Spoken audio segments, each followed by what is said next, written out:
So picture this. August 7th, 2025, OpenAI drops what's supposed to be its masterpiece, GPT-5. We're talking a PhD level brain in a bottle. But the moment it goes live, the internet just explodes. People are calling it a soulless downgrade. So what on earth happened? Let's get into the story of this tech launch that went, well, pretty spectacularly off the rails. All right, here's how we're gonna break it all down. First, we'll look at the promise, what GPT-5 was supposed to be. Then we'll dive into the backlash, what users actually felt. After that, we're gonna pop the hood and see why there was such a disconnect. And finally, the big question, which one should you actually be using? Okay, so let's just set the scene here. The hype for this thing was absolutely massive. I mean, OpenAI wasn't just calling this an upgrade, they were billing it as a whole new era for AI, a complete game changer. And you know what? On paper, it looked like they were right. The entire tech world was asking the same question. Is this it? Is this the ultimate AI we've all been dreaming of? And honestly, all the early data, all the numbers, they were screaming yes. The numbers were just staggering. Seriously, look at these benchmarks. For coding, it jumps from around 30% accuracy all the way up to almost 75%. And in high-level math competitions, a perfect score, 100%. Then you've got these super tough PhD-level science questions, and it goes from 70% to nearly 90%. I mean, these aren't just little improvements, these are gigantic leaps forward. And this wasn't just about passing tests, you know? This power had real-world implications. For instance, they did a study with actual doctors, and GPT-5 was just flat out better than GPT-4 at clinical diagnosis. More accurate, clearer, safer, everything. And in a field like medicine, where a mistake can have huge consequences, that's a really, really big deal. And then, the cherry on top. OpenAI claimed it cut down on hallucinations, you know, when the AI just kind of mixed stuff up, by 80%. So, what we were promised was an AI that was smarter, more capable, and way more trustworthy. Sounds perfect, right? What could possibly go wrong? Well, as it turns out, pretty much everything. Despite all those incredible numbers, the second GPT-5 hit the streets, the public reaction was just brutal. It was fast, it was harsh, and it was overwhelmingly negative. For so many people, this amazing upgrade felt more like a forced downgrade. And this one comment from a user on Reddit, man, it just perfectly sums up what everyone was feeling. Suddenly, it wasn't about the benchmarks, it was about the vibe, the interaction. People felt like the personality, the very soul of the AI they loved, had been, well, lobotomized, surgically removed. And the complaints got really personal, you know? It felt like a betrayal to a lot of users. This wasn't just people filing bug reports. They felt a real sense of loss, like their creative partner, their brainstorm buddy, had been replaced overnight by this bland, corporate zombie. And this right here really lays out the two different personalities. On one hand, you had GPT-4o, which people loved for its creativity. It was fun, it was engaging, it felt human, it would go down these weird rabbit holes with you. But GPT-5?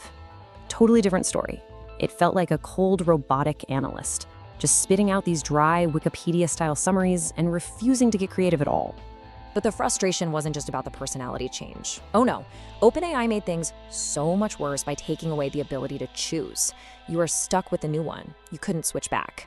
Plus, the whole thing felt slower, less accurate, and these threw in new usage limits that felt like a total stealth nerf for paying customers. It was just a complete mess, a perfect storm of bad user experience. So this is the big mystery, right? How can an AI be a genius on paper, but a total dud in real life? To figure that out, we've got to look under the hood and see what OpenAI actually changed in the engine room. Okay, so the biggest change was this thing they called the unified system. The basic idea was, instead of you picking which model to use, this new smart router would look at your prompt and pick the right tool for you, automatically. I get it, they were going for simplicity, but what it really did was take away all of your control. So what was this router choosing between?